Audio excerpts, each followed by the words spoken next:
একাদশী বা যে কোনো উপবাসের পর খাবার জন্য বানিয়ে নিন সাবুর পোলাও। বাড়িতে থাকা খুব সামান্য উপকরণ দিয়েই বানিয়ে নিন এই রেসিপিটি।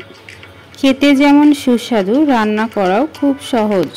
সাবুর পোলাও বানানোর জন্য আমি নিয়েছি আলু, কাঁচামরিচ, চীনাবাদাম ও সাবুদানা।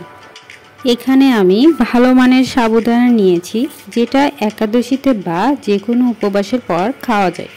বাজারে দুই ধরনের সাবুদানা পাওয়া যায়, একটা হলো ময়দা দিয়ে তৈরি সাবুদানা, অন্যটি দেখতে চকচকে ও কাচের মতো। ময়দা দিয়ে তৈরি সাবুদানার থেকে এই সাবুদানাগুলো দিয়ে তৈরি সাবুর পোলাও খেতে বেশি ভালো হয়। সাবুদানাগুলোকে ভালোভাবে কয়েকবার পরিষ্কার করে ধুয়ে নেব। এবার কড়াইয়ে সাদা তেল দিয়ে তেল গরম হলে তেলের মধ্যে চীনাবাদামগুলো দিয়ে দিব। চীনাবাদামগুলো ভাজার সময় মিডিয়াম আঁচে সময় নিয়ে ভাজতে হবে, না হলে কাঁচা থেকে যেতে পারে।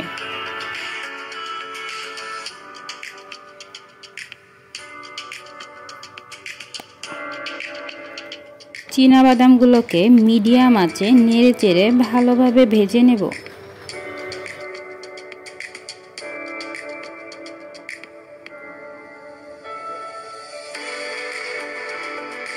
কিছুক্ষণ অপেক্ষা করার পর বাদামগুলো ভাজা হয়ে গেছে। এবার বাদামগুলোকে আলাদা একটা পাত্রে তুলে নেব। ওই তেলের মধ্যে আরেকটু তেল দিয়ে আলুগুলোকে মিডিয়াম আঁচে ভেজে নেব। আমি এখানে শুধুমাত্র আলু ব্যবহার করেছি, আপনারা চাইলে আপনাদের পছন্দ মতো যে কোনো সবজি ব্যবহার করতে পারেন। আলুগুলোকে আমি ছোট ছোট চৌকো করে কেটে নিয়েছি, আপনারা আপনাদের পছন্দ মতো ভাবে কেটে নিতে পারেন।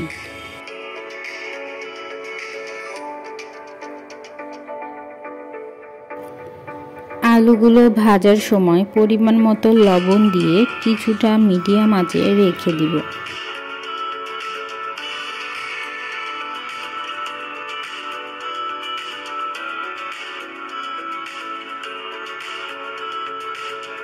কিছুক্ষণ পর আলুগুলো ভালোভাবে ভাজা হয়ে গেছে। ভাজা আলুগুলো একটি পাত্রে তুলে নেব।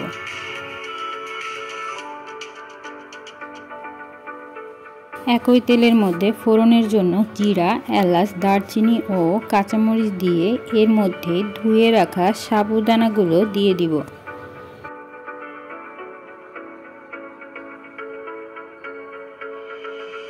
সাবুদানাগুলো দিয়ে ভালোভাবে নাড়তে হবে যাতে তলা লেগে না যায়। এভাবে নাড়াচাড়া করে ভালোভাবে ভেজে নিতে হবে, তাহলে পোলাওগুলো যেমন ঝুরঝুরে হবে তেমনি খেতেও খুব ভালো লাগবে।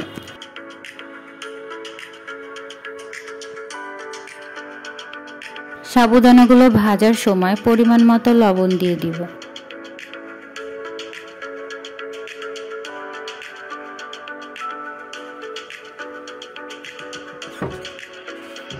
আগে থেকে ভেজে রাখা বাদাম, আলু এগুলো সাবুদানার সঙ্গে ভালোভাবে মিশিয়ে নিব।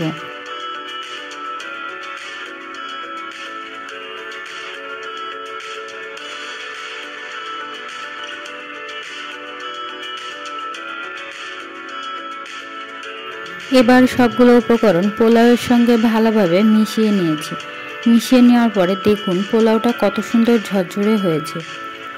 পোলাওটা 70% হয়ে গেছে। এখন এর মধ্যে আমি সামান্য পরিমাণে জল অ্যাড করে দিব।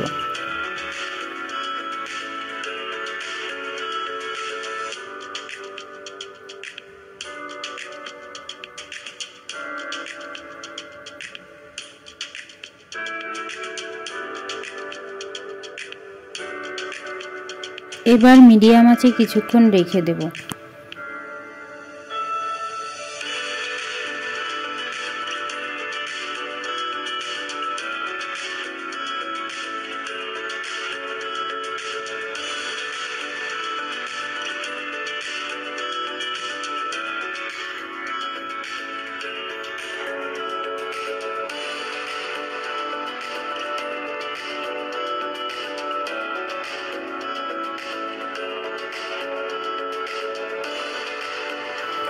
কিছুক্ষণ পর পোলাওটা বেশ ঝরঝরা হয়ে গেছে।